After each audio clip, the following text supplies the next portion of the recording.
love a good gay bar. I have a great time. Pride Month, I don't understand why we're celebrating sexuality, but like I was always okay with that. I never had like negative. But when your kids start going. But once the kids are going, and once you have people actually getting blowjobs in the street, and once you have guys on leashes, like that's something else, right? Yeah. Like certain things are meant for your It's almost bedroom. like it's about the kids at a certain point.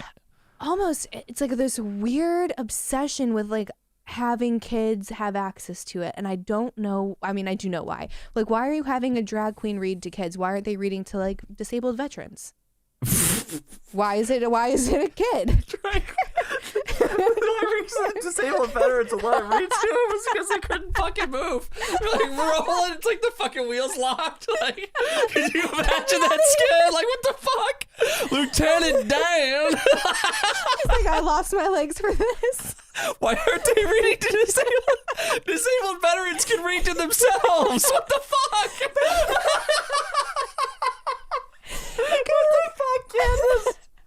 It's like disabled veterans don't need anybody to read to them. companionship. Okay.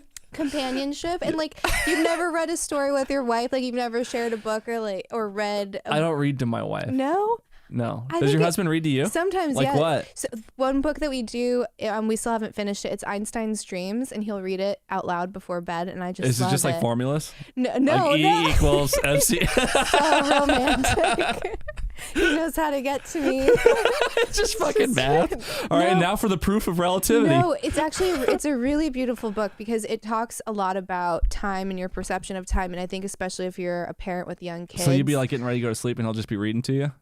Yeah, like it's like they're quick That's little short nice. stories, and it talks about like one thing a lot of moms, I think, I don't know how much dads do this, but you're in this weird place with small kids where you want to like freeze the moment because it's just so amazing and you love it so much, but you know that you can't do that, nor is that like the best thing for the kid. Right. And speaking of, I saw like a 6-year-old with a binky in the airport, and I almost said something this week.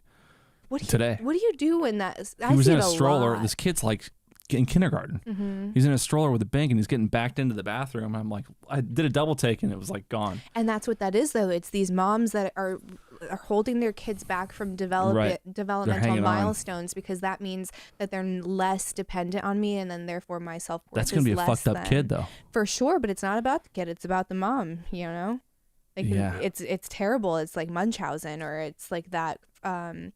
What do you call it? Like that devouring mother complex. Yeah. It's just unhealthy, but like there are unhealthy, mentally unstable people. This is like less dark than that. It's just like that like pain that you kind of feel of raising small kids. And then it'll give you different stories about like how time exists differently in certain dimensions, like different possible realities. So they made Einstein into like a Hallmark book? It's really fascinating. It's like Tuesdays with Maury meets Einstein. No, it's really deep. It's really deep, and it'll make you think, and then you'll be like, Einstein's Dreams? Yes, I highly recommend it. All right, I'll check it out. I'll start reading to my wife. She'll be like, what the fuck are you doing? No, I promise it's going to be romantic. It will be romantic. And there's 5 minutes, not even. Cool. But like back in the day too, before like TV, you'd all sit in like the sitting room or the drawing room, and you'd have your fire, and someone would read as entertainment. Do you think people did that? Huh? Do you think people did that? Yeah. They didn't. What else would they do? Sleep.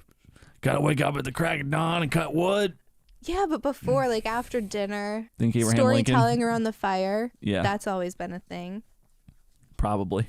I wasn't there. I'm not saying vets can't read. That's what she said, Candice. So why do the drag queens read to vets instead of little kids? That's the funniest shit I've ever heard in my life, by the way.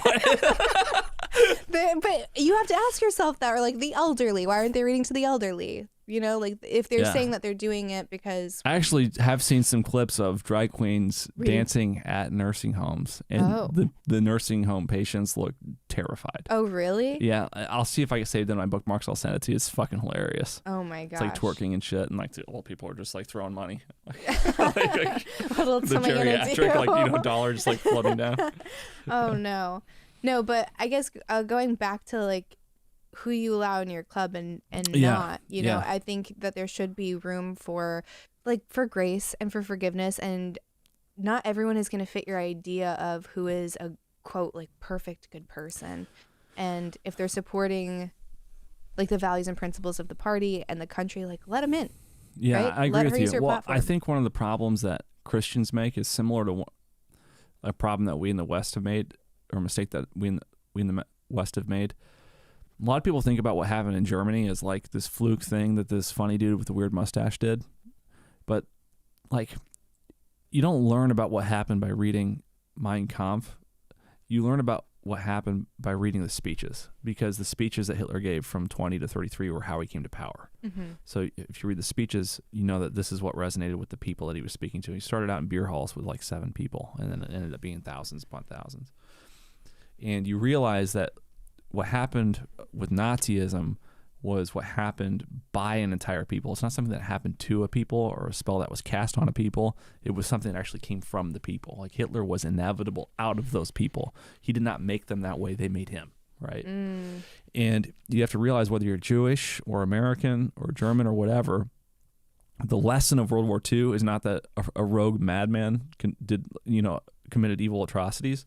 The lesson of World War II is that we are all susceptible and vulnerable and capable of doing the same thing in the right conditions, right? And that's a hard thing to consider. Right. It's a very hard thing to consider. And that's the problem I have with what we're talking about with a lot of people within Christianity, is they think of themselves as better people for whatever reason.